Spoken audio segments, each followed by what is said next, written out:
Bonjour, bonsoir. Et qui est les gens-ci? Vous êtes sûr que vous voulez l'indépendance? Vous êtes sûr que vous voulez...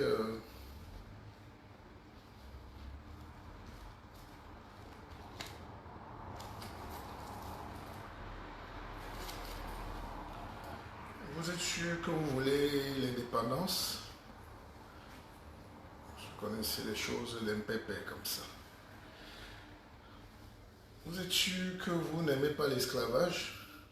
Bonsoir, bienvenue. Hein? Nous faisons nos choses, hein? Nous parlons... Ce qui me fait rire, c'est que nous sommes, quand je dis nous, je dis mes frères qui ont la même origine que moi, la même couleur de peau, la même tête, éparpillés par-dessus le monde. Nous sommes là en train de croire que les gens vont réfléchir pour nous. C'est-à-dire, c'est comme si Dieu vous met dans une course, chacun a la même moto, il donne le départ de la course et tu attends les ordres de celui à qui on a aussi donné le même départ que toi. Lui, il est en train de partir. Tu dis, mon frère, je te suis. Non, mais évidemment, il faut... Prenez votre vie, vivez. Ah, nous, les Africains, nous sommes... D'ailleurs, quelqu'un m'a écrit du Canada pour me dire, oui, mais tu es toujours là en train de dire, nous, les Africains, je vais alors dire, nous, les Chinois. Quand je vais dire, nous, les Camerounais, on va dire, il veut déjà nous... ce que j'ai envie de dire, c'est... Suivez-moi très bien. Soyez les maîtres de votre vie. Vous voyez, moi, je sors d'un rendez-vous. J'ai dit, je fais mon direct. Ça doit me prendre 1h30, 2 heures maximum. Parce que j'ai une communauté. C'est ma liberté. Imaginez si quelqu'un doit réguler mes directs. Imaginez si quelqu'un doit signer pour que je parle. Même s'il me donne une Porsche, je vais me suicider. C'est de la liberté qu'il s'agit. Et avoir des gens comme nous dans une communauté qui viennent vous parler, échanger, qui... Voilà, donc c'est très important. Moi, je ne suis pas en train de chercher l'amour. Hein? Je ne veux même pas les bisous. Mais je veux quand même que cette liberté, ces enseignements qu'on vous donne, puissent profiter à tout le monde. Et je suis tellement amusé par la manière dont nous percevons la vie. Vous savez, quand ma grand-mère a su que Égyptus, c'était en Afrique, que Ninive, Israël était à 100 km de l'Égypte, elle était déçue. Parce que pour ces gens, ils imaginaient que qu'elle va à Ninive, ça veut dire va au ciel, quoi. Non, nous sommes sur terre. Et Dieu a mis tous les chocolats sur terre pour qu'on les mange, on les trouve. C'est ça le bonheur. Cherchez les chocolats comme à Pâques. Là.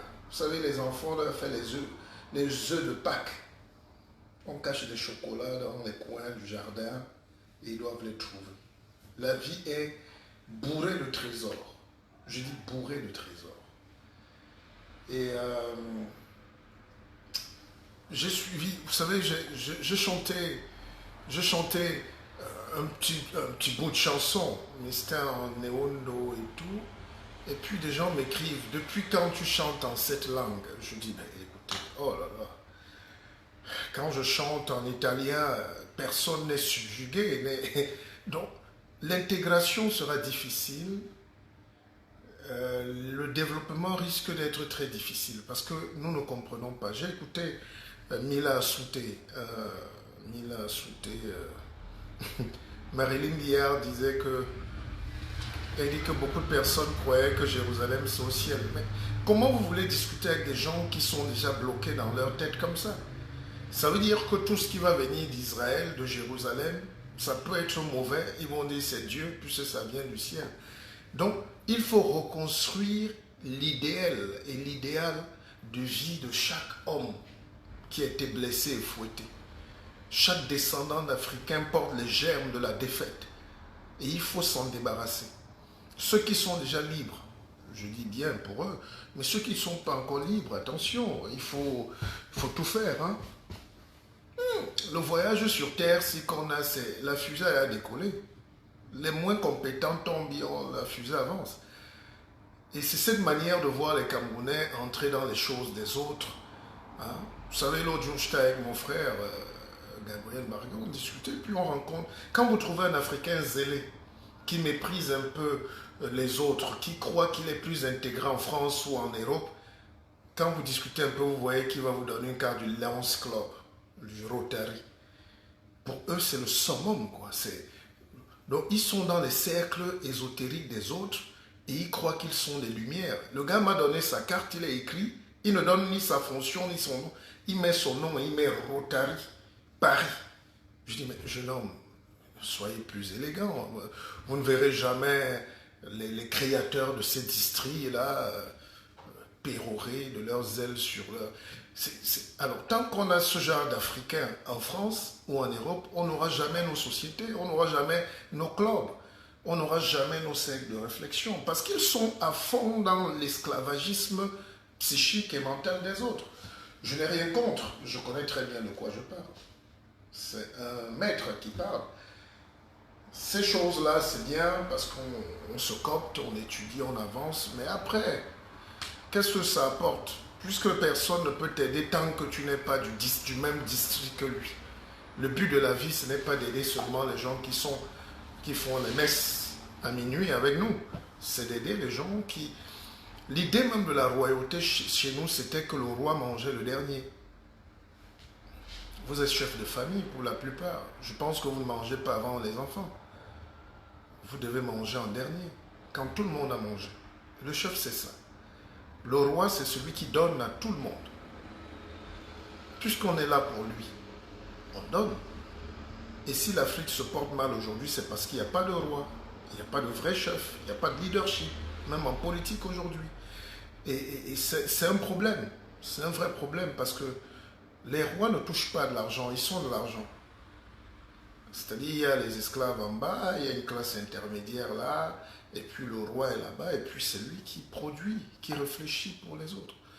Donc, quand nous faisons des compétences comme ça avérées, qu'on donne aux gens, quand on mâche les comprimés comme ça, quand on donne le savoir, moi, c'est mon rôle de roi. Voilà. Je suis, dans ma tête, quelqu'un qui sait qu'il faut, qu'il donne à sa communauté. Alors, je disais que j'ai suivi on va dire mon collègue, puisqu'il est chef aussi, je pense, Mila Souté. Et ça m'a fait rire parce que déjà les Camerounais ne connaissent pas ces gens-là et ils ont brillé par leur silence et par leur extrême gourmandise autour de Biya. Et puis quand le système se retourne contre eux, ils jouent les victimes. Et c'est des gens qui ont des dossiers au tribunal, hein, avec le maïs et tout. Ils ont beaucoup de dossiers au Cameroun, hein, des milliards. La justice les attend.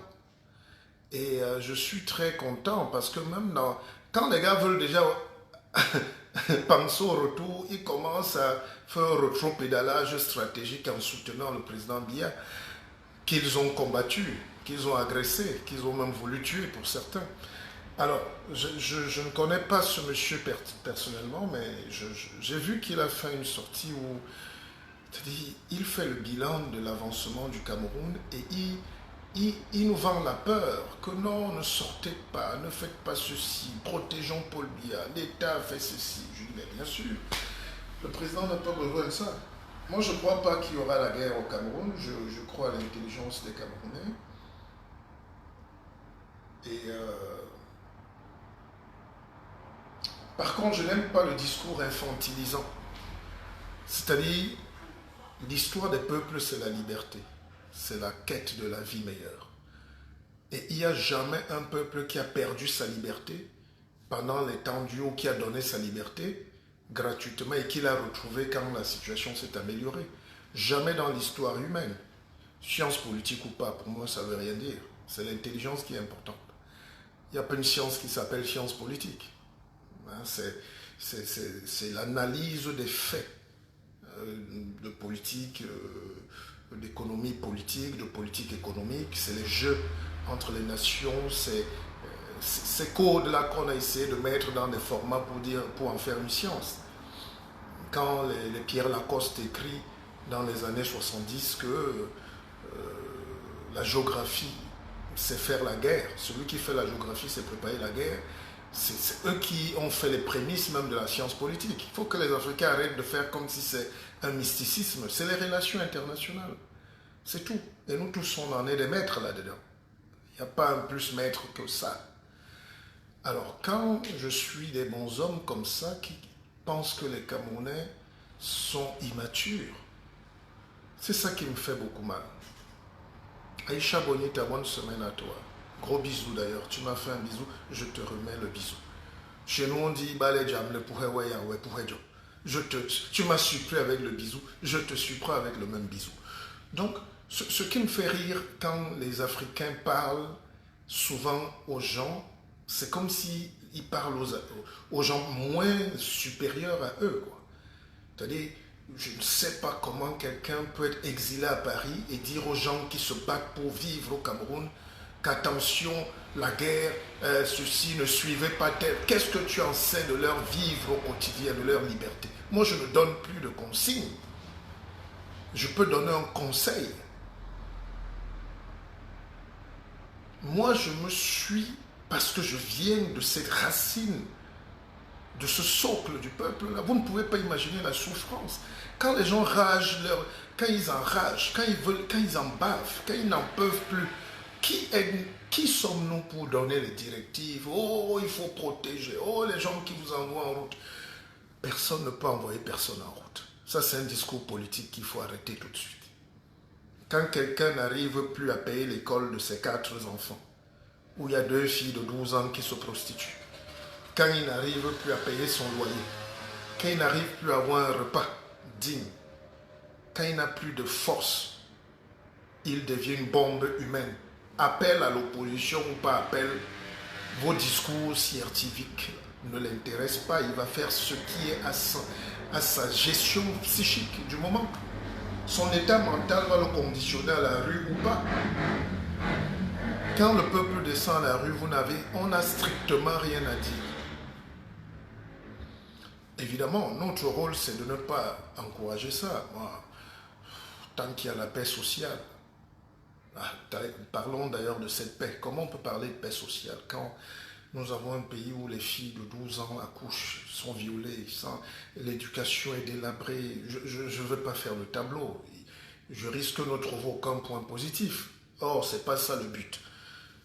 Mais quand on a dans des pays comme ça où les 3/4 de la jeunesse n'a pas accès à l'eau, à la vie, à la facilité.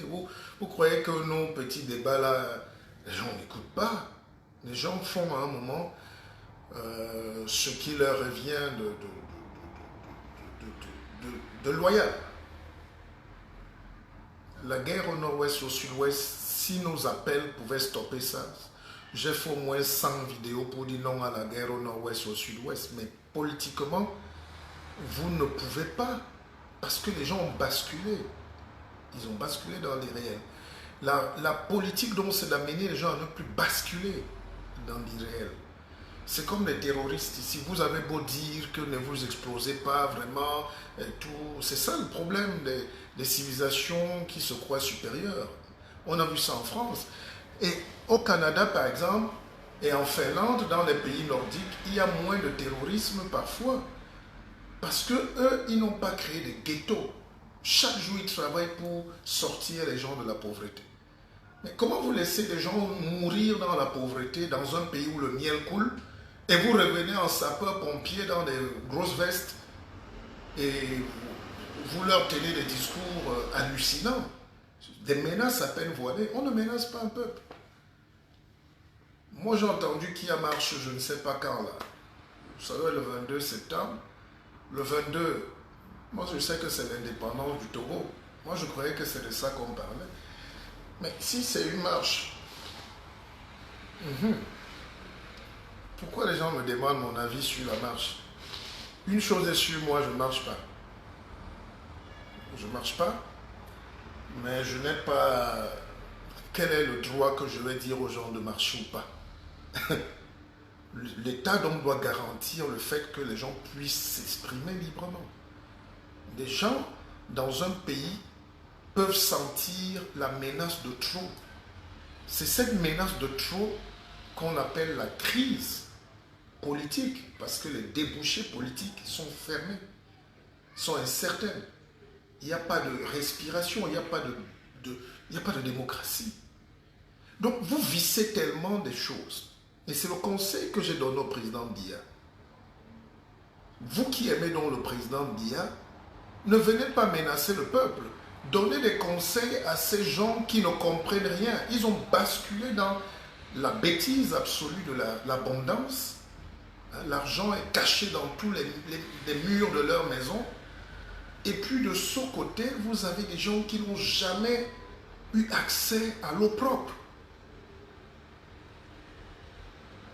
Les seules fois où le peuple a accès à l'eau, c'est la jeunesse qui a l'eau du bac, et puis on arrête. Donc, il y a un discours très mesquin au Cameroun. Et ça, c'est ce que j'appelle la bêtise politique chez nous. Les politiques, parce qu'ils veulent se racheter, croient s'abriter dans la chapelle politique du parti du président Biya qui les a écrasés ou qu'ils ont trahis, parce qu'ils vieillissent ici, ils ne servent à rien ici, et ils veulent rentrer, pour certains. Et d'autres au Cameroun veulent protéger leur butin volé. Et ils se mettent à indexer le peuple. Ce n'est pas le peuple. Le peuple n'a jamais gagné un marché. Le peuple n'a jamais détourné un fonds. Le peuple n'a jamais... Non, mais c'est incroyable. Ces gens sont victimes. Victimes d'être là. Et venir à la télé faire, ou sur Facebook, c'est la télé, faire des discours menaçants contre le peuple, c'est comme s'ils avaient déjà par le passé été responsables de l'échec d'une nation, de la politique de gestion. Est-ce qu'on se comprend? Et dans la parapsychologie, le simple fait d'annoncer la mort, en disant que vous ne voulez pas la mort, vous êtes en train de l'annoncer. Vous êtes en train de dire que vous la voulez. Quand un leader politique vient, il menace le peuple. Attention, si vous sortez la guerre, si vous sortez ceci, si vous... En fait, il est en train de préparer les esprits à aller vers ces choses-là.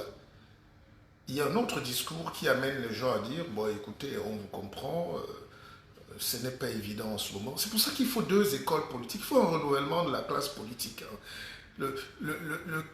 Nous faisons mal la politique. Nous n'avons jamais fait la politique en réalité. La politique, c'est aussi l'art d'arranger les déconvenus. C'est-à-dire, la politique, c'est l'art de calmer les gens. Voilà. Les bonnes annonces. Il ne faut pas que ça fasse juste les effets d'annonce. Mais la politique, c'est aussi les bonnes annonces. Prendre ses responsabilités, anticiper, prévoir. Est-ce que vous comprenez? Or, nous, je parle de l'Afrique globalement, les leaders, nos leaders là-bas, sont dans une politique, 1, de répréhension, 2, de pression, 3, de chantage, 4, punitive parce qu'ils ont la police, ils ont l'armée. Mais le peuple assis là, ils ne savent pas quoi faire. On les accuse, c'est comme dans les mauvaises maisons où vous ne faites rien pour que les enfants aient leur diplôme. Ils n'ont pas de répétiteur, ils n'ont pas de lumière à la maison, ils ne mangent pas, mais vous êtes quand même étonné. Vous menacez de fouetter celui qui va rater le bac ou son examen. Vous n'avez rien fait pour. Qu'est-ce que nous faisons pour que cette jeunesse s'ouvre au monde, pour qu'elle ait la liberté politique, de marcher et venir, de monter, de descendre? Si au Cameroun, par exemple, ce pourquoi nous nous sommes battus, si au Cameroun, les gens avaient la liberté, par exemple, de dire, la liberté de contester, c'est un droit fondamental. Je ne suis pas d'accord. Moi, je suis d'accord. Moi, je ne suis pas d'accord. Et nous allons marcher sur 1 kilomètre pour dire qu'on n'est pas d'accord. Et après la marche, c'est fini. les gens basculent dans l'insurrection, les ceci. En réalité, si moi j'étais procureur, j'allais arrêter tous les gens qui viennent parler d'insurrection à la télé. En réalité, c'est eux qui profitent. C'est comme la guerre au nord-ouest ou au sud-ouest. Quand vous questionnez les gens veulent aller vendre au marché. Les gens veulent envoyer leurs enfants à l'école. Mais le calendrier politique, aujourd'hui, au Cameroun, ne permet même plus que la guerre au nord-ouest ou au sud-ouest s'arrête. Ça serait une catastrophe. Une catastrophe terrible pour les 8 milliards de francs qui sortent tous les jours de la présidence pour gérer cette crise. Donc, les gens ont profité, ou les gens profitent en Afrique de la misère des gens. Ils les poussent à la misère, ils les poussent à la faute, on va vers une crise et eux, ils vivent de cette crise. Alors, quand quand vous discutez avec des gens, il y a des choses qu'on ne dira pas, évidemment, par courtoisie républicaine. C'est ça être républicain. Il y a des chiffres. Il y a des chiffres. Il y a des chiffres. On parle avec les chiffres.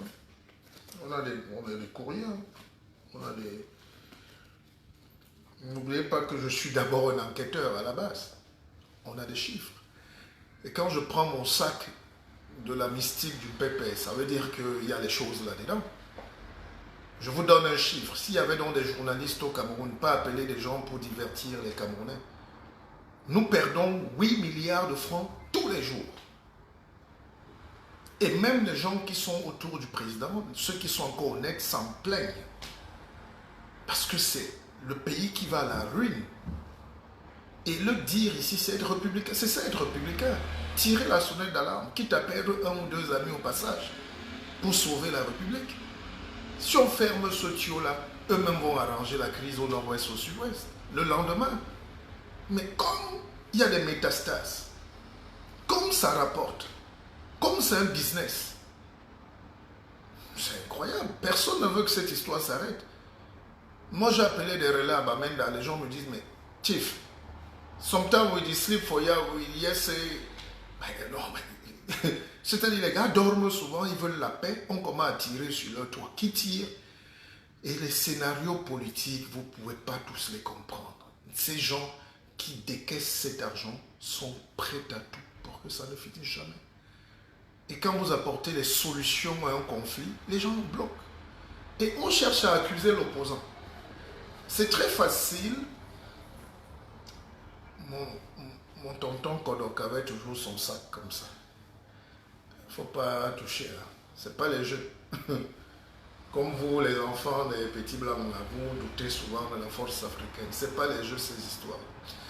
Alors, donc, quand un grand initié touche déjà son sac comme ça, monsieur, qu'est-ce que je disais? C'est-à-dire, vous avez un système parallèle de gestion d'un pays.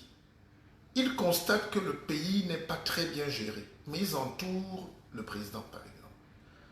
Et ils créent une république parallèle, un petit monde parallèle, où l'argent sort, ça tombe sur un décaisseur, le décaisseur garde sa part, un système moboutiste, quoi. Et puis les généraux, si le général israélien tombe sur un petit magot, il décaisse une autre partie va acheter des appartements aux États-Unis. C'est une mafia.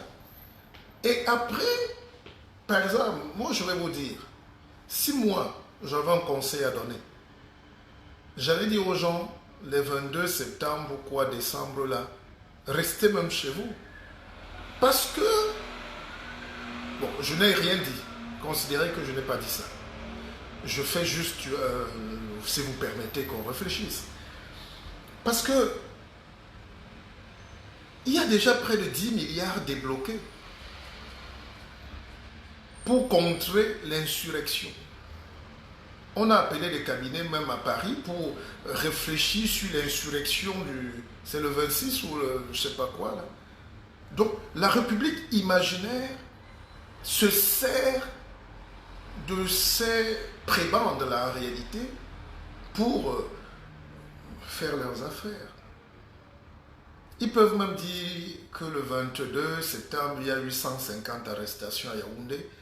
Il suffit qu'ils aillent dans un marché, là, ils portent les gens et puis on leur colle une étiquette de je sais pas quoi. Vous aurez des gens qui viennent à la télé menacer les autres Camerounais.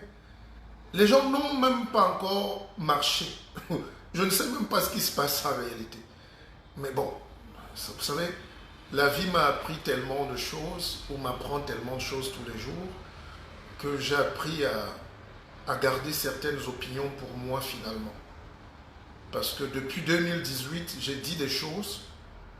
J'ai fait une interview très grave à la veille de l'élection présidentielle.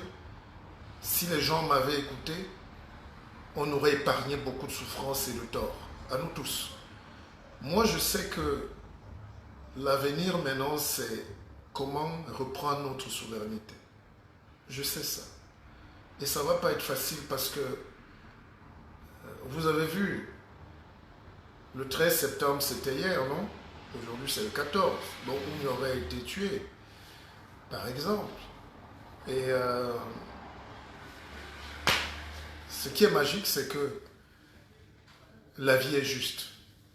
Tout ce qui vous arrive dans la vie, vous avez mérité. Si vous ne méritez pas, cherchez. C'est-à-dire, l'harmonie fondamentale, c'est l'équilibre des lois de la divine.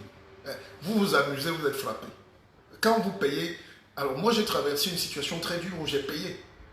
Et j'ai supporté payer. Parce que tu payes de tes erreurs. Vous ne pouvez pas imaginer que quand Oumyobé, par exemple, est cuisiné, parce qu'on le tue le 13 septembre, mais Oumyobé est capturé dès le 5 septembre. Il fait plus d'une semaine enchaîné dans la forêt de Malméang, à quelques kilomètres de Yaoundé. C'est bourreau, tous les Français, les délégués français viennent s'asseoir autour pour négocier avec Oum. Mais une négociation avec le couteau. Et Oum y aurait dit, vous allez me tuer. Et puis c'est comme ça qu'on le massacre une semaine après. Il n'a jamais avoué, il n'a jamais cédé. Et on traîne son corps à Boumiébel là. Et puis les gens font 50 km à l'époque. J'ai un grand-père qui a fait plus de 60 km dans la forêt pour aller voir à l'époque. Donc on l'a exposé là comme un gibier. Et Aïd Joé, Premier ministre, il est en Tui. Ils font une visite là-bas et tout, et il dit il fait une déclaration hallucinante. C'est-à-dire, on a abattu Oumyobé comme un gibier sauvage. Je voulais rentrer sur Yaoundé, mais je reste dans Champagne et tout le monde a volonté. C'est une bonne nouvelle. Et bon, peut-être c'est le contexte de l'époque, mais c'est votre histoire. Alors, ironie de l'histoire, nous avons donc la suite. Celui qui jubilait du champagne, du héros national, vous avez vu ce qui lui arrive, qui lui est arrivé. Donc, nous payons. Et si vous n'êtes pas au courant de ces histoires-là, c'est comme ça la vie. Les autres vont écrire votre histoire à votre place. Moi, on ne doit pas écrire. C'est pour ça que pendant qu'on est là, et même quand nous sommes revenus ici en Europe, c'est pour travailler cette conscience nationale, préparer les gens à affronter leur destin. Et d'ailleurs, les rapports que nous avons, pas pour dédouaner le colon qui était sadique, les Blancs ne tuaient pas. Ils ne tuaient pas les grands leaders. On les exilait. Le roi Mohamed VI a été exilé à Madagascar. Kwame Nkrumah, pareil. Donc on te capturait, on t'envoyait quelque part mourir là-bas. L'exil, c'est la mort. C'est pour ça que je n'accepte pas que les gens que je forme dans l'académie, je leur dis ne vous considérez pas comme exilés.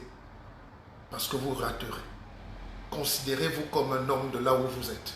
Pendant que vous y êtes. Alors, les rapports sont tellement... D'ailleurs, ne tapez pas trop le ventre d'une pépé. Vous risquez de tomber parce que les choses qu'on a là. Mais il faut parfois dire des bribes. Quand on arrive dans Oumyobé, par exemple, vous le savez bien, les Sopo-Priso sont très puissants. Il y a des gars comme c'est Gaston Bellet, des gens très puissants. Les Amanadama. Les Amanadama disent plutôt, sont pour, parce que les Blancs ont laissé le choix. On fait quoi de lui? On le tue ou bien on le jette en exil? La France a laissé cette possibilité. Et ce clan-là, qui s'est constitué, a dit il faut le tuer. Les propres frères de Oumyobé ont dit tuez-le, abattons-le. Ne lui donnons aucune chance. Parce que c'est important pour le captif, pour le colon, pardon, pour le capteur, de prendre l'esclave noir, le rebelle, et de le retourner. C'est les méthodes que le président Biya utilise très bien. Vous savez que le président Biya, quand vous êtes Kindi, vous l'insultez matin, midi et soir, il dit ok, maintenant tu vas faire l'inverse, ok? Quand vous êtes Tirouma, il vous laisse l'insulter. Moi j'ai reçu Tirouma sur les plateaux télé à l'époque, c'était violent. Hein? Je n'ai jamais entendu quelqu'un dire des méchancetés aussi dures sur Biya. Et vous voyez ce que Biya en a fait quelques jours après, quelques années après, à sa sortie de prison, en 89. Donc, en fait, c'est des politiques coloniales. Les Français ont essayé de retourner tous nos leaders. Quand tu ne pouvais pas, on te tuer. Ou quand tu ne pouvais pas, on t'envoie en exil. Mais ils te laissaient un peu le temps. Tous ceux qui se sont ralliés ont eu la vie sauve, ont eu une belle carrière, se sont tués. Et c'est eux qui sont encore là aujourd'hui. Donc c'est ça le paradigme à régler au Cameroun. Tant qu'on n'a pas réglé ça, quand je parle de Cameroun, c'est tous ces pays-là. Pour moi, le Cameroun, c'est la substance de tous ces pays fabriqués là. Parce qu'au Cameroun, l'indépendance était voulue et assumée. Les autres pays, l'indépendance était subie. Donc on ne peut pas parler d'indépendance dans ces pays africains pour la plupart parce que c'est des continuums coloniaux. C'est-à-dire des gens, on ne peut pas, on est indépendant quand on a voulu, quand on s'est émancipé. On ne se fait pas émanciper, on ne se fait pas déclarer émancipé. Donc c'est ça la différence et c'est pour ça que le Cameroun est un point central sur la politique africaine, sur la politique française. Alors je vais revenir là-dessus. Ce que je voulais expliquer, c'est que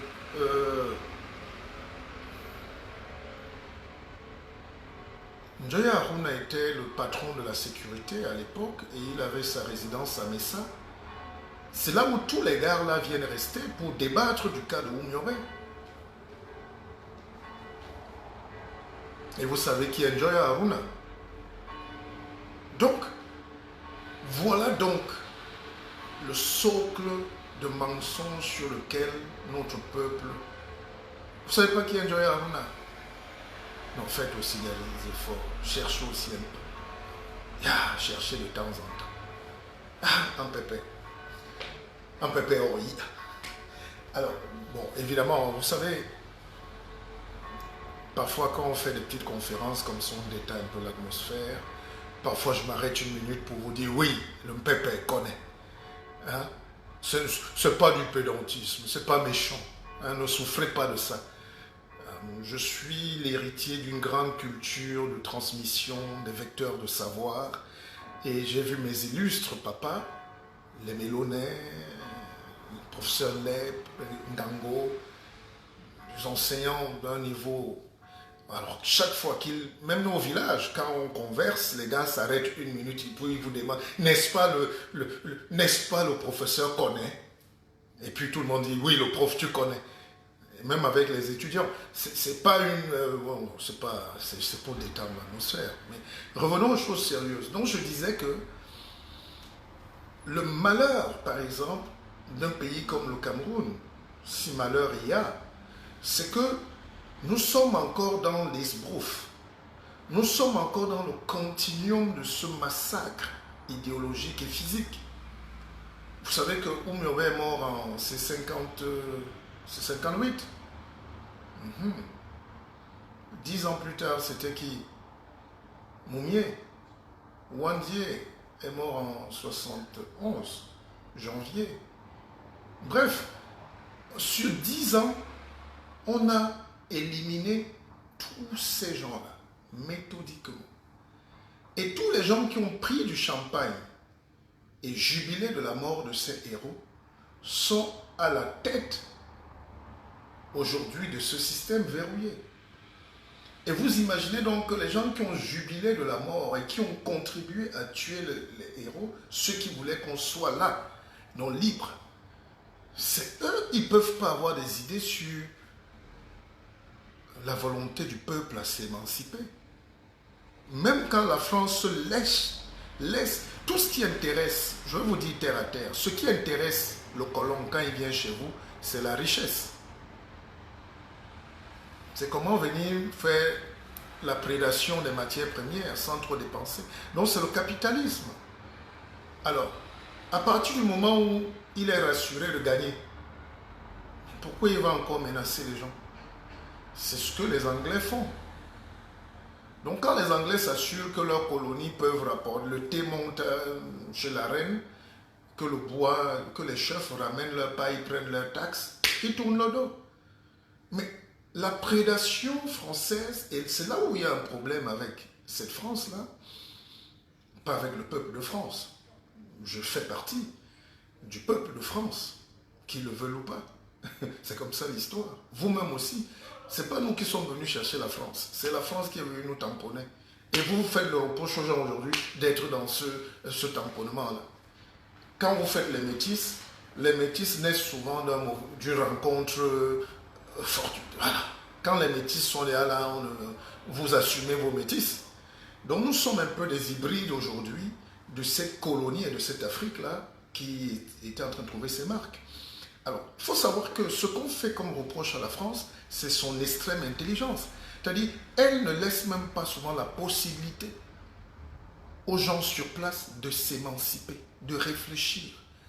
La France veut venir sur place administrer les plantations.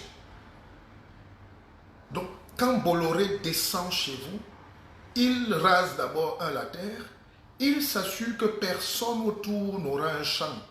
Parce que tout le monde doit travailler dans leur champ. Et toi, il commence à vous écraser. C'est ce que j'ai eu à titre personnel.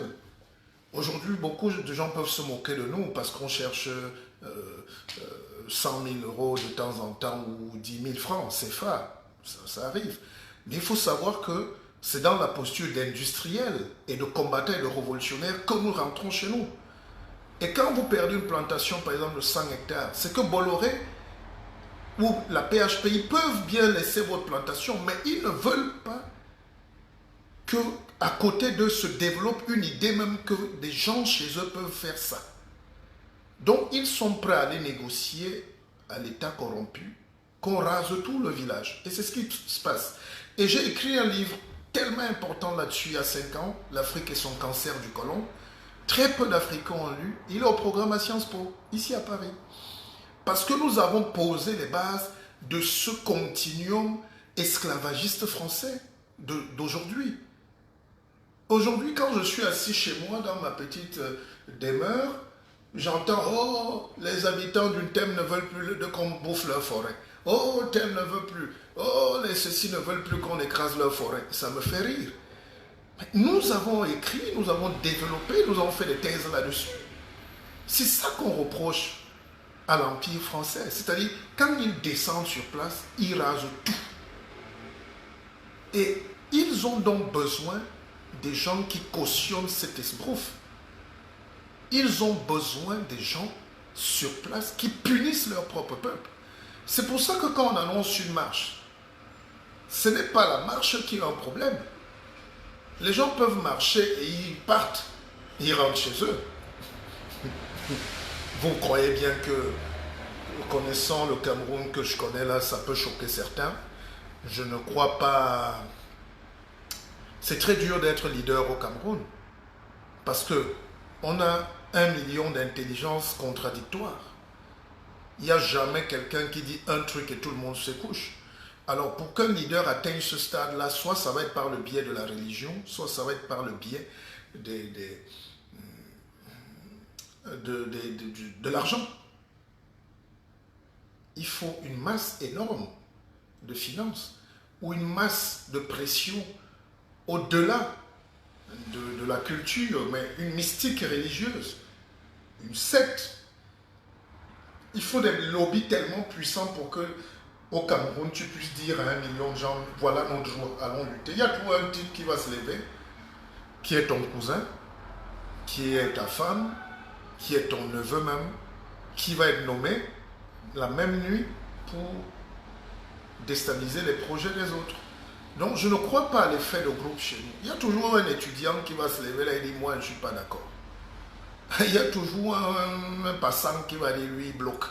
Donc, et l'État français colonial, du moins, a préparé les esprits à ce manque de cohérence pour un même sujet. Il n'y a pas de cohérence. Il n'y a pas de concorde. Il n'y a pas d'unité sacrée. Les gens ne sont pas ensemble. Les gens ne sont pas ensemble. Au Cameroun, pour le cas que je connais, et je mets au défi quiconque de parler du Cameroun ici avec moi. Quiconque. La structure ésotérique du Cameroun est faite de telle sorte que celui qui tue Oumyobé et qui brandit la tête est le premier qui est le cousin de Oumyobé. C'est comme ça. C'est comme ça. Alors, donc, c'est cette difficulté, et nous devons dire cette vérité aujourd'hui à la France. Et quand vous questionnez les couloirs de la République ici en France aujourd'hui, vous dites, mais vous rigolez, monsieur Buchon, arrêtez votre mauvais film. C'est à vous de vous battre là-bas, débrouillez-vous. Sinon, on est assuré d'avoir nos biens. Pourquoi on va venir punir les gens, le peuple et tout? Et je vais vous faire une confidence. L'échec de la politique. L'autre jour, j'ai fait un direct où j'ai dit que le président, par exemple, Biya, n'est pas un leader. Parce qu'il y a des choses que tu ne donnes pas tout aux blancs, entre guillemets. Tu ne donnes pas tout au patron. Mais comme le gars veut sauver sa survie, sa vie politique, il a fait des compromis pas possibles. Il a donné des choses extrêmement graves pour parfois la souveraineté. Le Cameroun, le rôle de l'ambassade, par exemple, de France, c'est de faire ce qu'on appelle les contrats CDD. CD2. Le contrat de désendettement, de surendettement. Donc, la France a créé une défaillance politique. Enfin, ou la France, pardon, il ne faut pas accuser la France comme des enfants. Moi, je n'accuse pas. La France se sert de la défaillance managériale qu'ils ont provoquée pour créer ce qu'on appelle des contrats de désendettement. C'est la France qui, terre à terre, qui construit les puits chez nous. C'est la France qui nous donne les forages. C'est la France qui fait les caniveaux. À Douala, Yaoundé, Bertoua, partout. Bafoussa. Donc, et c'est des prêts. Ce que n'importe quel Camerounais du CM2 peut faire. Les forages, les puits, les caniveaux, les élevages de poulets, les fermes de... Et c'est ça qui est choquant. C'est-à-dire, la France nous donne ce qu'on mérite, c'est-à-dire la place des petits-enfants. Parce que nous n'avons pas travaillé à la grandeur. La France, il y a des projets que la France ne peut pas amener à Abidjan, en Côte d'Ivoire. Il y a les projets que la France ne peut pas amener au Rwanda. Il y a les projets que la France ne peut pas amener au Nigeria. Quand la France va au Nigeria, qu'est-ce qu'ils amènent? Ils amènent Renault, PSA. Ils commencent à négocier pour avoir une chaîne de montage. Pourquoi? Parce qu'il y a une économie là-bas. Les leaders nigériens sont peut-être corrompus, mais ils sont très performants. Ils sont une puissance. Or, au Cameroun, il n'y a pas eu de puissance. Et est-ce qu'il faut accuser la France ou accuser le management, accuser le président Biya? Je ne lui fais pas le procès. Moi, je n'ai pas envie de dormir mal, d'avoir le cœur. On a déjà trop payé. Mais je dis, nous n'avons pas eu ce management, ce leadership qui disait, non, nous-mêmes, on peut faire ça. Donnez-nous ça si vous voulez faire. C'est ça qu'on appelle le leadership. Et pourquoi nous nous battons pour un leadership nouveau au Cameroun? Pour qu'il y ait alternance. C'est parce qu'effectivement, les gens qui vont arriver, ou celui qui arrive là demain, il sera difficilement concevable qu'il se mette là comme une victime à demander les forages aux Français. Voilà un des problèmes. D'ailleurs, voilà le principal problème. Et ça fait quoi? Ça fait que quand la France vous prête de l'argent,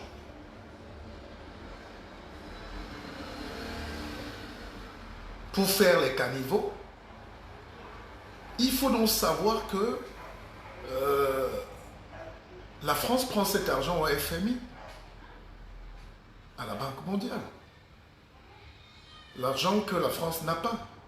Mais le FMI, en fait, c'est eux-mêmes. C'est pour ça qu'on va rejoindre l'ordre mondial.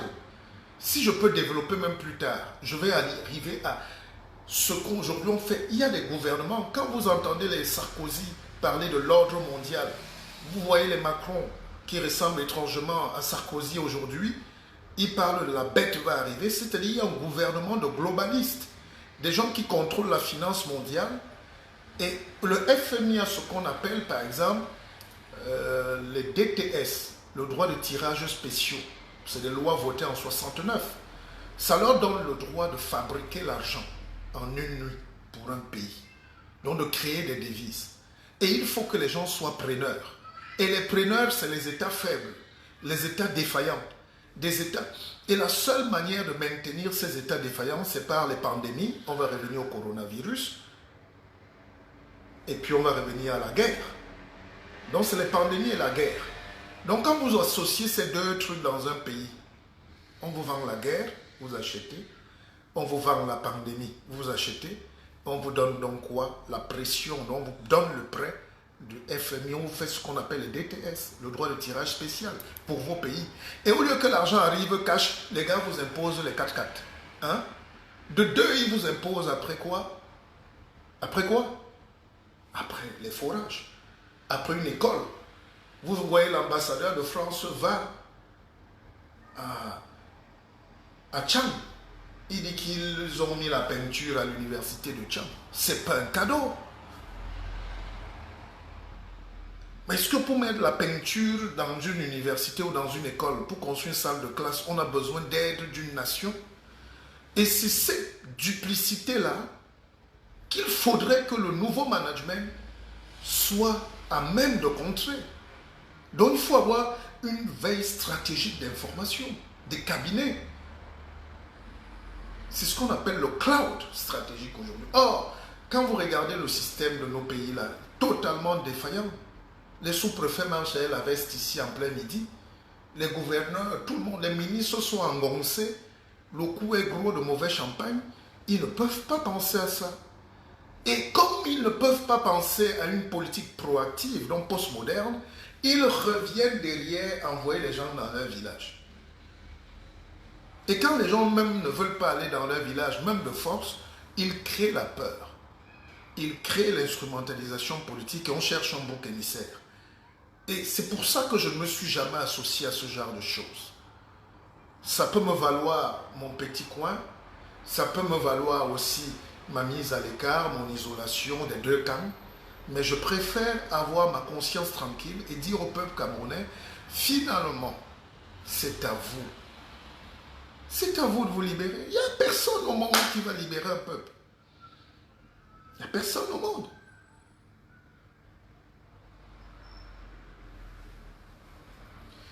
Et faire ce genre de développement, c'est très important. C'est là qu'on attend les intellectuels. C'est là qu'on attend les jeunes. C'est ça qu'il faut dire à nos peuples. C'est comme ça qu'on explique, c'est comme ça qu'on forme l'inconscience. Je vous prends un autre exemple. Un peuple s'affranchit seulement et uniquement par la révolution.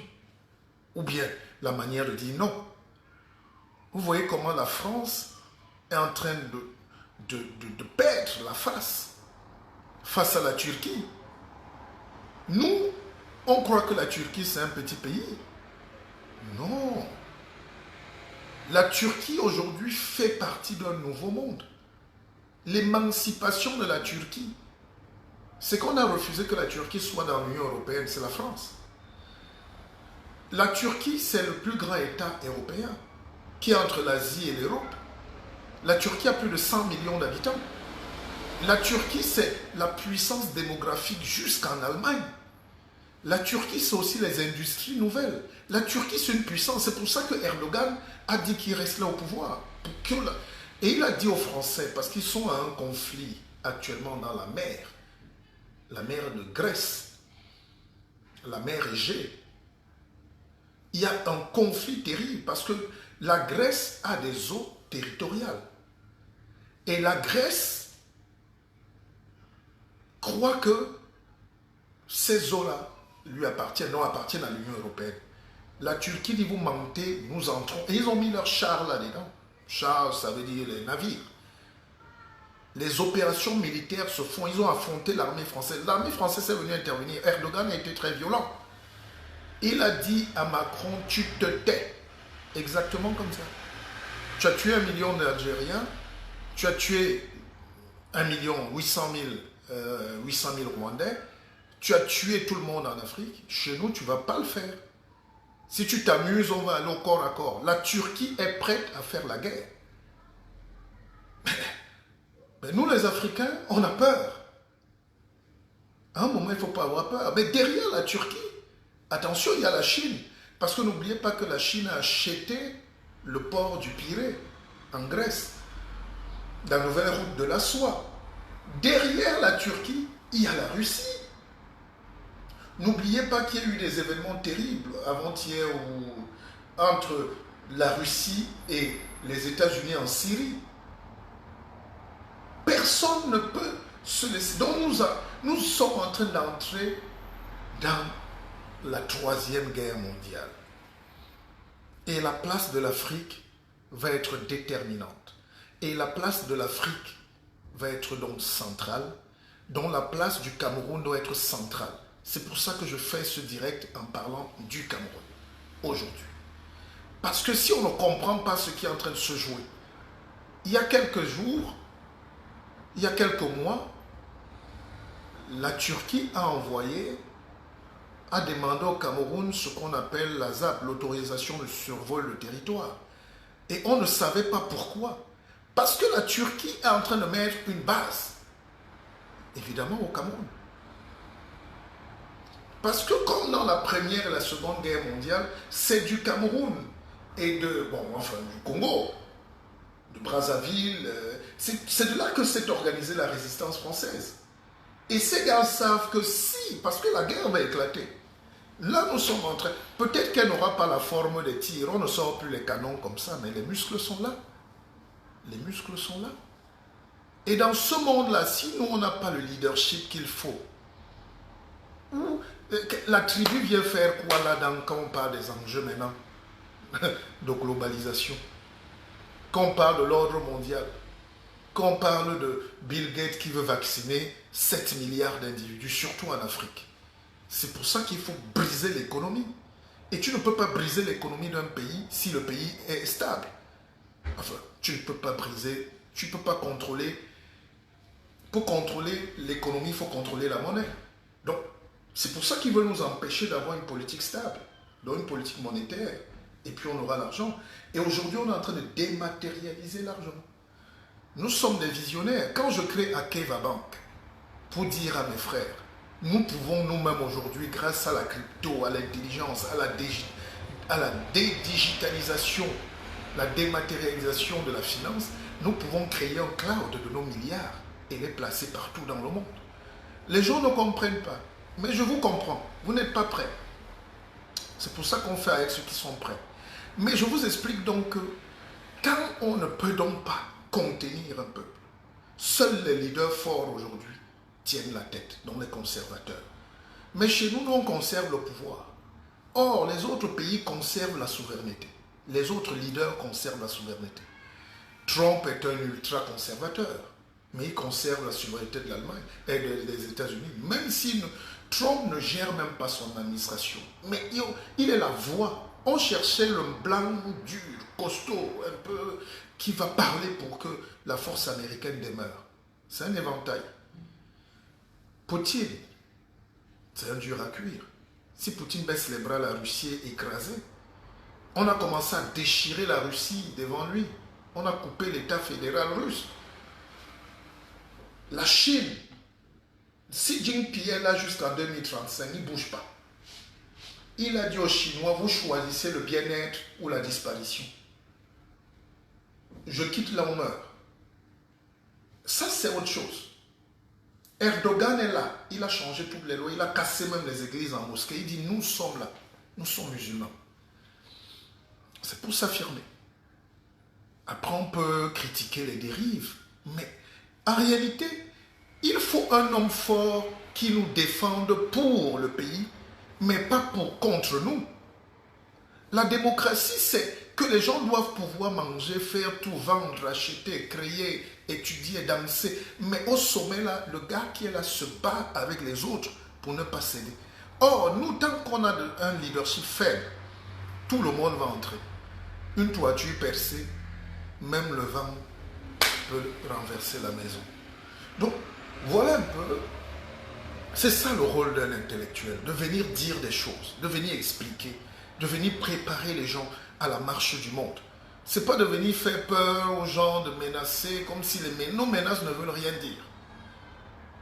Moi, je ne peux pas être ici à Paris, engoncé dans mon beau costume, et de dire aux gens, ne sortez pas. Mais où sortez? Celui qui veut sortir là-bas n'a même pas besoin d'attendre mon signal. Quand le riz n'est pas là, quand il a fait le concours de l'ENAM 20 fois, il a 50 ans, et il va sortir. Ah, mais il sort pour ses raisons, c'est pas... Et trouvons donc pourquoi les gens sont fâchés chez nous. Parce qu'ils n'ont plus accès à ce petit minimum. Ils n'ont plus accès à leur culture, à leur bien-être, à leur équilibre. Vous savez, ce qui est de tragique en Afrique, c'est que nous avons une culture de beaucoup de mensonges. On nous a dit que nous étions forts. Je suis roi, hein, je suis un pépin, je sais ce que c'est. Je suis un bambok, je sais ce que c'est. La mystique africaine, je sais ce que c'est. La mystique occidentale aussi, qui n'est pas très hermétique, je sais, à un niveau élevé. Je vous le dis, je vous le dis. Mais je pense que la culture africaine, on nous a vendu beaucoup de choses qui n'étaient pas vraies. On n'est pas si fort que ça. Ou on a refusé d'être si fort. On n'a pas travaillé pour être grand. C'est bien de faire pousser la banane la nuit, c'est bien de faire que l'eau danse dans le panier, c'est bien de faire stopper la pluie. Tout ça, c'est les chimères. D'une part, c'est un volet ésotérique d'autre part, mais la culture, en tant que force de propulsion de l'intelligence, on n'a pas su le faire parce qu'on n'a pas démocratisé les savoirs. On a beaucoup menti sur nos forces.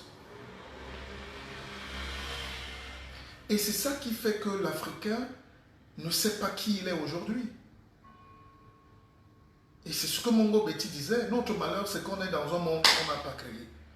Les choses, les systèmes organisés où on nous a jetés dans les enclos. Mais il faut qu'on commence à se réveiller. Il est temps qu'on se réveille. J'ai vu un ministre à Yaoundé qui n'arrivait même pas à porter une chaussure il y a quelques mois, qui joue au golf. Donc c'est ça la réussite chez nous. Donc il voulait, seul et sa famille, apprendre à jouer au golf. À 60 ans, il touche sa première balle de golf. Et il a réussi. Mais globalement, voilà les vrais enjeux. Je peux disserter là pendant 6 heures. Mais on n'a pas le temps. Je n'ai même plus moi-même assez de temps pour moi-même.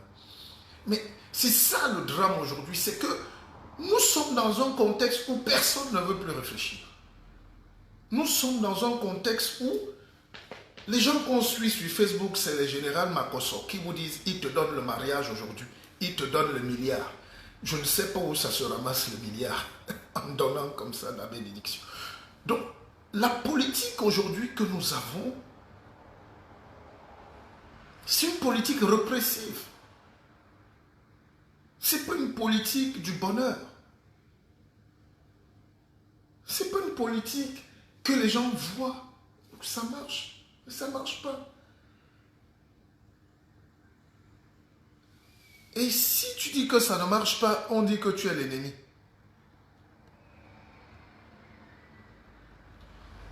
Depuis quand quelqu'un vient vous dire que prenez garde, ce chemin-là n'est pas bon, et il devient votre ennemi.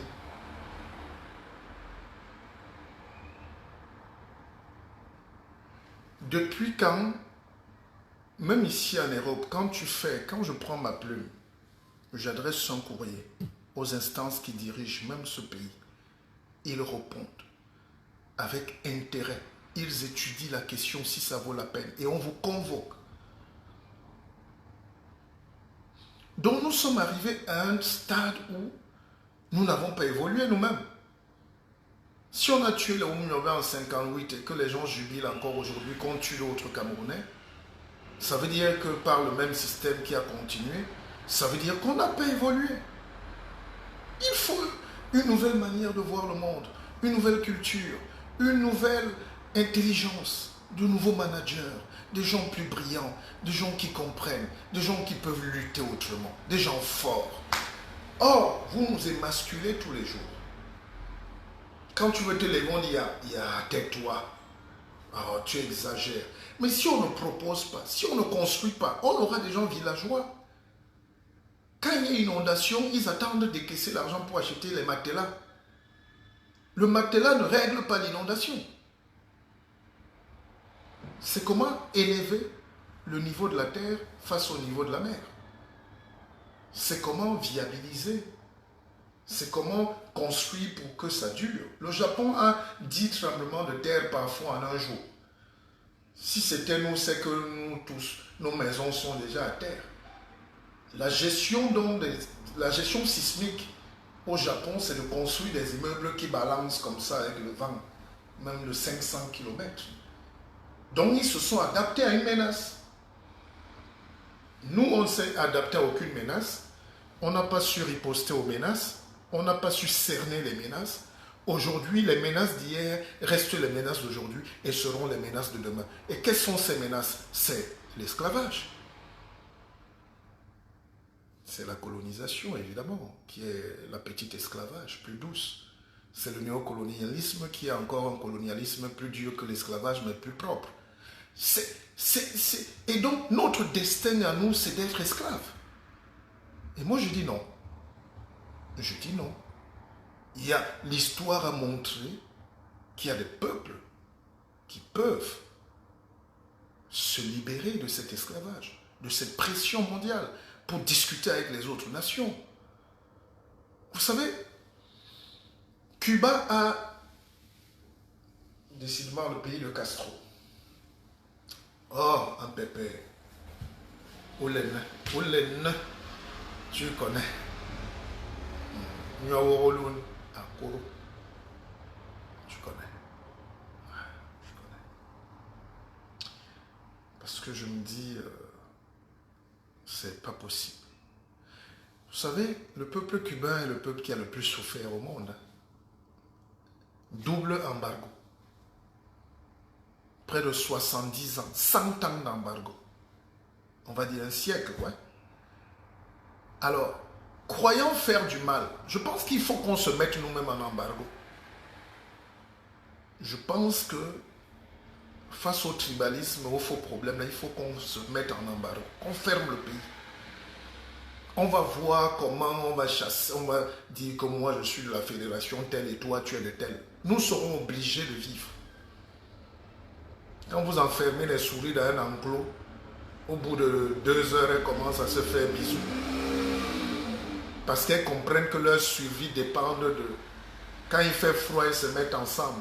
On était adversaires, non? Mais maintenant, il fait froid. Cuba, non, s'est enfermé.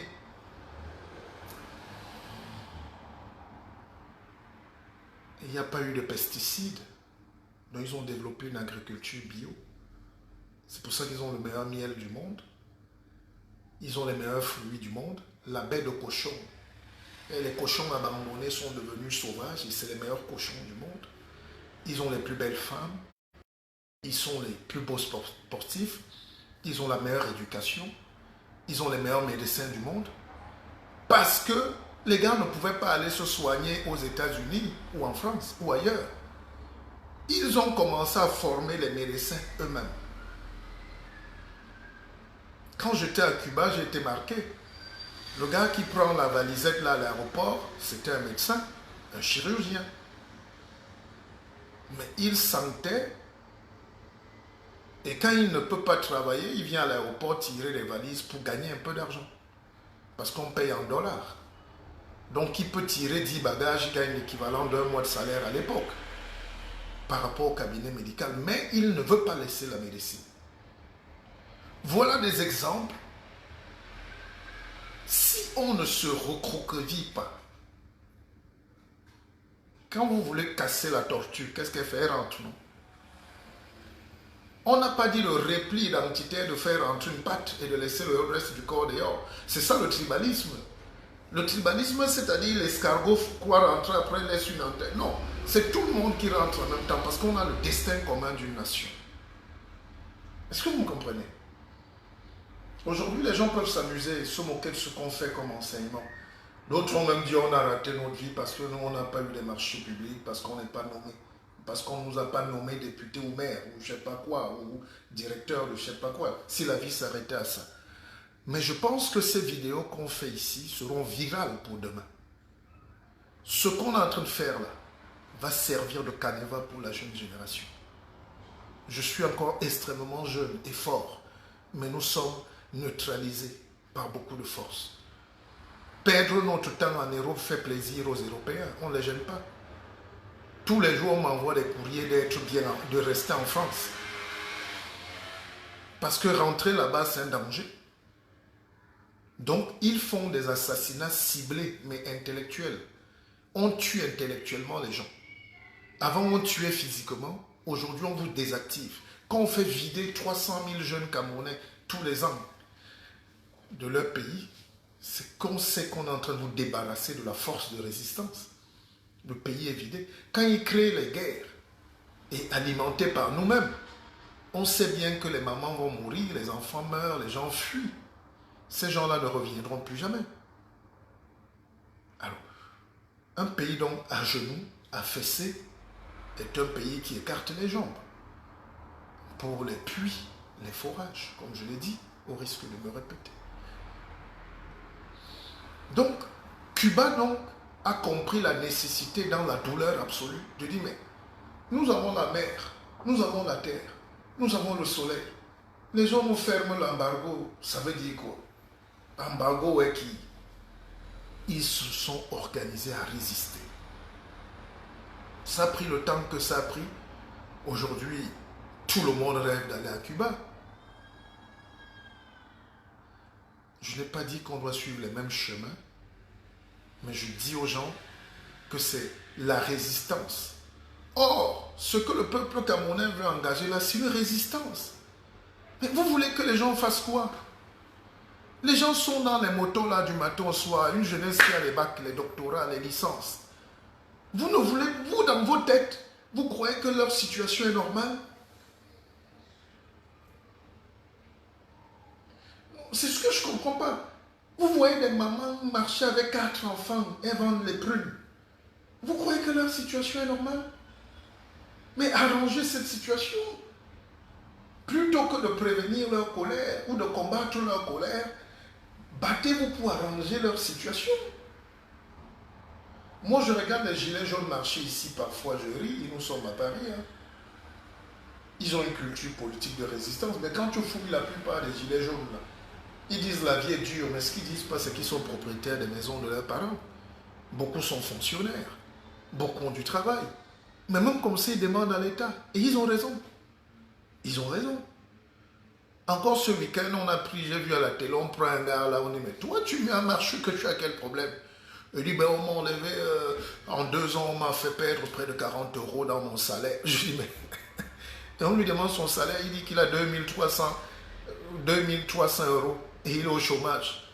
Mais il se plaint qu'on lui a enlevé 40 €. Donc il marche pour ça. Alors si c'était donc au Cameroun, c'est que vraiment c'est l'hélicoptère qui vient gazer, les bombarder les gens. C'est à nous de créer une culture politique. C'est là où je suis un peu déçu. Créons une culture politique où s'exprimer ne doit plus nécessiter qu'on cherche ton village, qu'on menace les enfants, qu'on tape.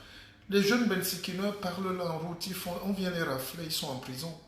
Tout ça crée des conditions de crispation de la vie politique. Il n'y a rien. Il n'y a rien.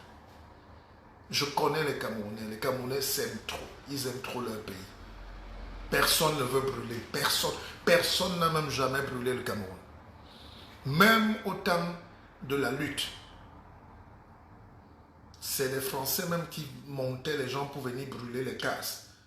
À l'ouest, au centre, au sud. Et on disait que voilà. Et même ils tuaient les gens, ils disaient que c'est les maquisards.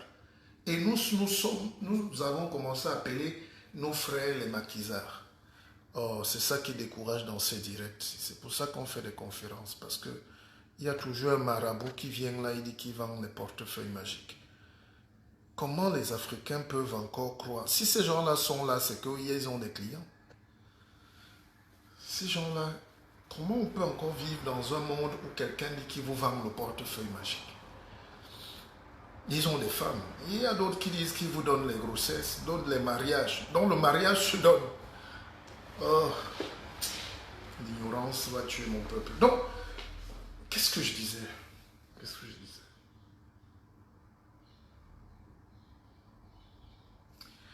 Nous sommes...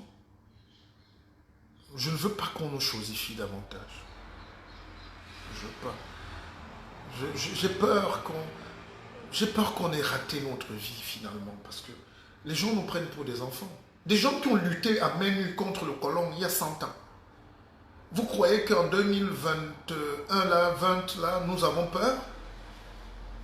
Nos parents à main nue, avec les flèches même et tout, ont lutté face aux chars, aux avions, aux hélicoptères. Mais aujourd'hui, vous brisez les armes du peuple. Les gens n'ont pas dit qu'on va tuer les Camerounais. Les gens ont dit qu'ils veulent, ils en ont marre d'un système qui perdure. Et c'est ce système-là que j'ai développé depuis là. Où nous tous, nous sommes victimes de ce système.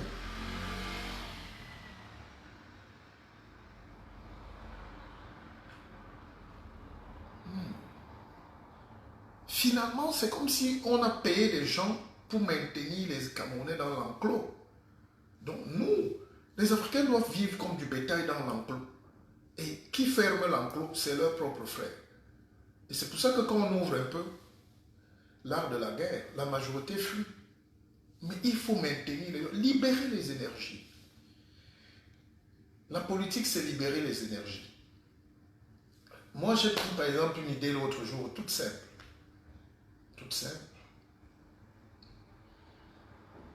J'ai un jeune là qui s'appelle Claudel Nobici, il a le vent en poupe en ce moment, il fait de bonnes choses, il est médecin, mais bon, avec la jeunesse, parfois un peu d'inexpérience et tout. Mais il est bon. Et j'ai écouté les choses terribles qu'il a dites. Et il dit de bonnes choses sur le patriotisme, sur... Les jeunes sont prêts. Hein. On peut développer ce pays en 6 mois, mais pas en faisant les germes les régions, le tribalisme. Ça, c'est la gestion, c'est la planification. Ça n'a même pas besoin de 30 minutes pour mettre les choses en place. On peut décider au Cameroun qu'il y a une seule région. Ce n'est pas un problème de région, de département, c'est rien ça. C'est des choses qui bougent avec le temps. La France est passée de... Bah, ils ont pris peut-être 5 régions. Ils ont regroupé toutes les régions parce que à l'heure aujourd'hui, on regroupe. On n'a plus le temps. Les moyens sont tellement techniques. On n'a plus besoin de sous-préfet en réalité. C'est pour ça qu'il faut questionner. Il ne faut pas que l'appareil de l'État pèse sur l'économie, sur la nourriture des gens. Terre à terre, c'est ça. C'est-à-dire, le peuple souffre ici, les gens ne mangent pas, mais chaque jour, on alourdit l'assiette fiscale et administrative.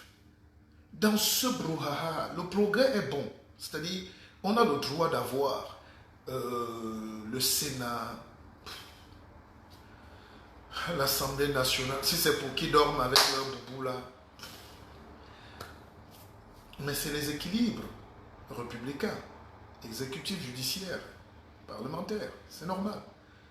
Mais maintenant, la région est en contradiction avec d'autres mécanismes. Donc si on va vers la région, c'est une autonomisation. Ça veut dire que le gouverneur perd, le gouverneur est relégué en préfet. Si vous voulez calquer donc la France, demandez-nous la carte administrative de la France, on vous la donne.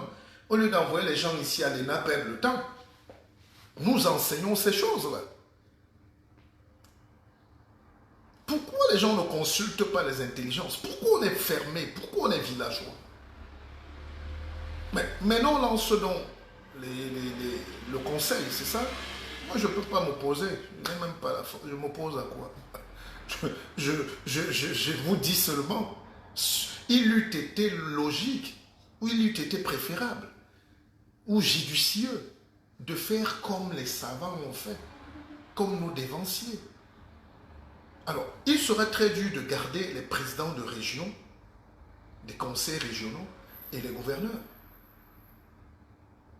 Et le sous-préfet, le préfet et tout. Donc, il faut, avant qu'on ne planifie ça, il faut mettre au clair la nouvelle carte de gestion politique du pays.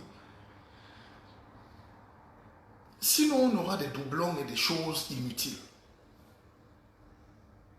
On aura des choses inutiles. C'est comme les délégués du gouvernement. C'est un chemin. Aujourd'hui, on les nomme, on les vote, c'est ça. Mais ce n'est pas très clair. Parce que ce n'est pas l'aspiration directe du peuple. C'est toujours la parachique. Les petits gens de Yaoundé et de Douala, les mêmes groupuscules des gens qui sont là. Il n'y a pas de révolution et le maire n'apporte rien. À Douala, par exemple, un tonnerre était là, il ne faisait rien. Celui qui est là ne fera rien. Et son nom, je peux même vous le donner, c'est Silas Ouabombeyom. Et c'est comme ça, tous ces gens à Yaoundé, c'est pareil. Donc, soit on fait la démocratie et on ne joue pas, soit on fait les micmacs et on sombre dans la barbarie et la guerre civile. Parce que les gens, la diplomatie politique, la politique diplomatique, c'est que les gens doivent vivre bien. Et quand tu passes dans la rue, tu vois qu'on a mis les lampadaires, tu dis oui, je suis content. Quand tu vois le lycée est grand, même au fin fond du pays, tu es content. C'est ça. Il faut que la route circule. C'est tout.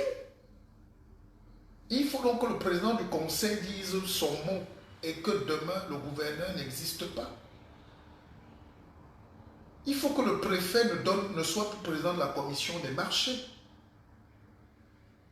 Il ne faut plus que c'est les administrateurs là qui gèrent la terre. Chaque terre ne peut pas. C'est le conseil régional qui s'assoit. Donc, il faut mettre ces choses-là au clair et supprimer là-bas. C'est parmi les améliorations, il y en a tant d'autres. Ça, c'est juste des débats. Et puis, laisser les gens respirer. La transition politique est immuable dans tous les pays du monde. Les peurs qu'on fait là, ça nous bride. Et l'expérience a montré que la peur peut être congénitale. C'est-à-dire, c'est ce qu'on appelle, on sort d'un coma post-traumatique, depuis l'esclavage, tout ça. Donc un enfant noir naît ou africain, c'est comme s'il a déjà péché, quoi. Il a fauté. Parce que vous ne donnez pas à une génération nouvelle un nouveau départ. En réalité, c'est ça. Les gens n'ont pas accès à un rêve. Quand je vais à l'île Maurice, évidemment, c'est pour aussi profiter des yachts, du golf, de tout ce que vous voulez. Je ne suis pas interdit de plaisir.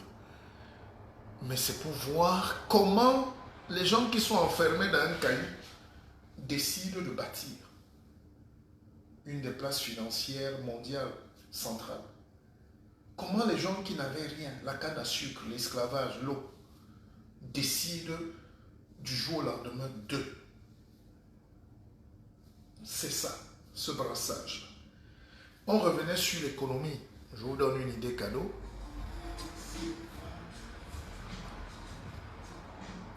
Personne ne peut vivre sans capitaux, sans investissement direct étranger, les IDE. Mais on n'a pas besoin de faire la guerre à ceux qui ont l'avance sur nous. Donc, nous pouvons faire comme nous, les pygmées, nous faisons. Les pygmées font des règles très simples. Vous les méprisez le matin, vous ne mangez pas avec eux le soir. Ils allument un grand feu, ils mettent un facochère en bas du feu, dans la cendre, et ils organisent une danse. Vous voyez seulement les gens sauter et danser, vous aussi vous dansez, mais eux, ils passent là, ils mangent. Vous voyez seulement l'huile qui coule et l'odeur, vous dites, mais ça sort d'où? Ils ne vous donnent pas. Alors, Si on a des sociétés au Cameroun que nous tuons nous-mêmes parce que nous avons des règlements de compte politique, le tribalisme, nous ne pouvons pas faire décoller l'économie. Ceux qui veulent parquer les gens dans leur village, là, s'il n'y a pas d'économie, les gens vont sortir pour aller toujours vers là où il y a. Les gens vont aller en Konsamba. Tout le monde va aller en Konsamba chercher le travail. Je vais à Yaoundé, ce sera comme ça. Hein, Tala? C'est ça. Donc je donne un conseil, par exemple, ce soir à tous les Camerounais, c'est de mettre la Kadji en bas et de présenter le Tanguy ici en haut. Je ne bois que de l'eau. Pour un début. On s'est compris? Allez, mes chers frères et sœurs, est-ce la hora de salir, hein? Donc, je suis là pour la paix, je vous aime. Même si je dis que j'étais là pour la guerre, vous allez faire quoi? Mais je crois et je rêve de ce pays-là qui sera là, qui est en train d'arriver. Un pays où les gens vont parler autre chose que ce qu'on entend là. Cette médiocrité-là me fatigue. Cette médiocrité me fatigue. Montrons que nous sommes quand même un peu plus intelligents. Les Européens, si les colons la savent qui nous sommes, c'est eux qui nous ont fait. Ils savent que le noir, tu appuies là, il fait ça. Programmatique de la bêtise. Donc parfois, refusons de faire comme ils veulent. Moi, je ne suis pas un mouton. Créons une autre voie. Bousculons les choses, il n'y a rien. L'ordre mondial ne veut rien dire. Qui pouvait croire que la Turquie d'Erdogan dise à Macron, tais-toi, petit type, tais-toi. Et il est en train de bousculer la France. Il est en train de bombarder. Hein. Il a dit que celui qui se met sur ma route, moi, je parle au peuple français. Vous avez des petits dirigeants. Je cite. Alors, vous croyez que qui ne peut pas se lever en Afrique, porter son peuple vers les hauteurs? Si on a des choses où la nourriture pousse, l'avocat et le bâton, on peut fabriquer. Oh, mais vous rigolez ou quoi? On peut faire 10 amendements de haricots. Oh, on a le tapioca, on a le poisson frais. Vous rigolez ou quoi? Qu'est-ce qui se passe dans notre tête pour croire qu'on nous a conditionnés à la pauvreté? Et il faut attendre. Et il ne faut pas énerver les patrons. Il n'y a pas de patron. Le monde est éclaté aujourd'hui. C'est celui qui s'affirme qui développe son peuple. Alors,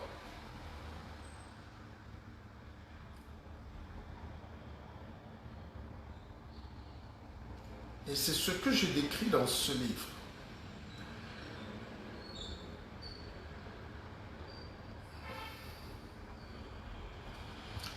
J'ai fait le deuil d'un pays où l'insécurité est une doctrine commune, la trahison une religion, la fourberie un état d'esprit résultant de l'immolation sur la place publique de la conscience.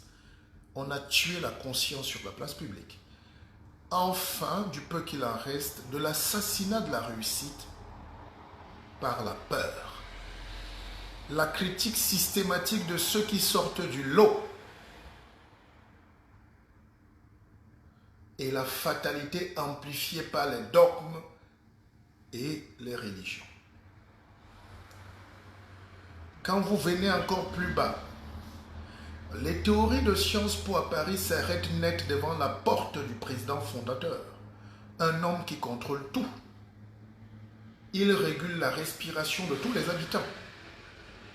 Et avec lui, les caisses de l'État, où se servent son clan, sa tribu, ses affidés, qui pourraient finir tout de même dans les géoles au cas où il bronche. Le vice-dieu organise les élections très démocratiques, évidemment il les gagne, autrement ce serait vraiment con. Voilà quelque peu,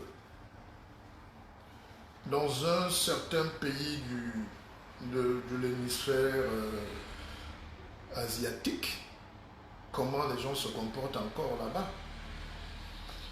Bon, donc nous donnons une bonne conférence à Keva Business, je dis business, conférence dîner, c'est ce samedi 26 au Fouquet. On parle d'autre chose. venez, on crée le tissu politique et intellectuel, business. Et puis, j'ai Akeva Bank, qui est votre banque.